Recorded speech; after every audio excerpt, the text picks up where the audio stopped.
আমরা আজীবন পড়ি সুবহান রাব্বিয়াল আ'লা, এর অর্থটা কি কেউ জানে না, ঠিক কি না? তো চোখ দিয়ে পানি নামবে কেমনে? চাইনিজ ভাষা আমাদের কাছে যেরকম, কোরআনের তেলাওয়াত আমাদের কাছে অনেকটা এরকমই। চাইনিজ ভাষার অর্থ জানি না, কোরআনের আয়াতের অর্থ জানি, কিন্তু এই কথা বললে কি আল্লাহ আমাদেরকে ছাড়বে? No excuse will be granted that day. সেদিন আল্লাহ কোনো এক্সকিউজ গ্রহণ করবে না।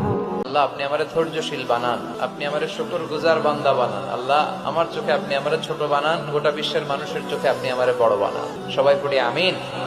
আল্লাহ, ভুল করছি, আল্লাহ মাফ করে দাও, ক্ষমা করো। আমি ক্ষমা চাইতেছি, কিন্তু আমি ক্ষমা করি না আরেকজনকে। তুমি ক্ষমা করো না, তুমি ক্ষমা চাও কোন সাহসে? কোন নারীকে যদি তার চেহারার ডিজাইন তৈরি করার সুযোগ আল্লাহ দিতেন, সে নারী তাকে বিশ্ব সুন্দরী করে তৈরি করবে, ঠিক কিনা? এটা আল্লাহ আমাদেরকে দেয় নাই, এটা আল্লাহ তাআলা নিজ হাতে রেখেছে, নিজে করেছে। তাই কারো আকৃতি নিয়ে ব্যঙ্গ করলে স্বয়ং আল্লাহর সাথে ব্যঙ্গ করার শামিল। চিল্লায় বলেন ঠিক কিনা?